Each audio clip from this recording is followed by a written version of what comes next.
शेतकरी बांधवांनो, या जिल्ह्यातील शेतकऱ्यांना पैसे देण्यासाठी राज्य सरकारच्या माध्यमातून निधी मंजूर करण्यात आली आहे। अवकाळी पाऊस 2026 मध्ये एप्रिल व मे महिन्यामध्ये झालेला होता। यामध्ये लाखो शेतकऱ्यांचा शेती पिकांचं नुकसान झालेलं होतं। ती भरपाई लाभार्थ्यांना देण्यासाठी महाराष्ट्र शासन महसूल व वन विभागांतर्गत 10 जुलै 2026 रोजी महत्त्वपूर्ण शासन निर्णय घेण्यात आलेला आहे।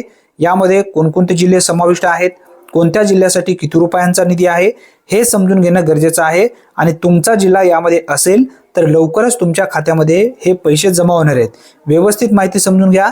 माहे एप्रिल 2026 व मे 2026 या कालावधीत राज्यात विविध जिल्ह्यात अवकाळी पाऊस, यामुळे शेती पिकांच्या नुकसानीसाठी शेतकऱ्यांना मदत देण्याकरिता जो काही शासन निर्णयाने निश्चित केलेल्या दरानुसार 84,23,65,000 रुपये इतका निधी वितरित करण्यास शासन मंजुरी देण्यात येत आहे। आता यामध्ये कोणकोणते जिल्हे पात्र आहेत हे समजून घ्या। कोणत्या जिल्ह्यासाठी किती रुपयांचा निधी आहे हे सुद्धा तुम्हाला समजून घेणं गरजेचं आहे। हे पैसे थेट डीबीटी मार्फत पात्र लाभार्थ्यांच्या बँक खात्यामध्ये येणार आहेत। आता बघा, पहिला जो काही विभाग आहे नागपूर विभागामधून कोणकोणते जिल्हे पात्र आहेत। नागपूर, गोंदिया, वर्धा मे 2026 साठी या ठिकाणी दिनांक सुद्धा तुम्ही प्रस्ताव पाहू शकता। याचबरोबर बाधित शेतकऱ्यांची संख्या सुद्धा तुम्ही पाहू शकता।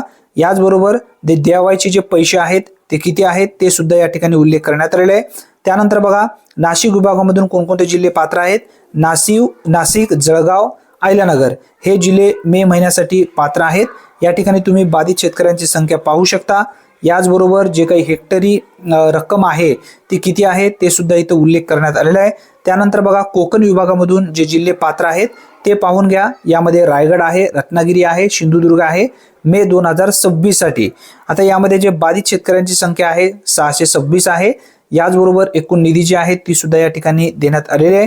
त्यानंतर बघा, छत्रपती संभाजीनगर विभागामधून नांदेड, धाराशिव, हिंगोली, लातूर असे हे जिल्हे आहेत। 4 जिल्हे यामध्ये मे 2026 साठी हे पात्र जिल्हे आहेत।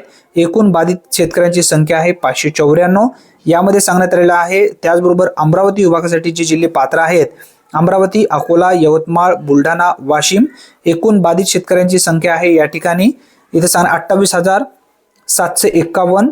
याचबरोबर पुणे विभागामधून जे शेतकरी पात्र आहेत सांगली, पुणे, कोल्हापूर हे जिल्हे या ठिकाणी मे साठी पात्र आहेत आणि सांगली तेवढा एप्रिल 2026 साठी पात्र आहे। अशा पद्धतीने ही जी एकूण निधी आहे 84,23,65,000 रुपयांची निधी यामध्ये सांगण्यात आलेला आहे। नाशिक विभाग, नागपूर विभाग, कोकण विभाग, छत्रपती संभाजीनगर विभाग, अमरावती विभाग आणि पुणे विभाग या जिल्ह्यासाठी ही निधी वाटप करण्यासाठी थेट मंजूर करण्यात आली आहे। लवकरच पात्र लाभार्थ्यांच्या बँक खात्यामध्ये ही रक्कम जमा व्हायला सुरुवात होईल। हा एक दिलासा देणारा अपडेट असल्यामुळे जास्तीत जास्त शेतकऱ्यापर्यंत हा व्हिडिओ नक्की शेअर करा, जेणेकरून त्यांच्यापर्यंत ही माहिती मिळेल। फेसबुक पेजवरती, इंस्टाग्रामवरती किंवा यूट्यूबवरती हा जर तुम्ही व्हिडिओ पाहत असेल तर नक्की फॉलो आणि सबस्क्राईब करायला विसरू नका। धन्यवाद। पुन्हा भेटूया नवीन व्हिडिओमध्ये नवीन माहितीसह। तोपर्यंत जय हिंद, जय महाराष्ट्र।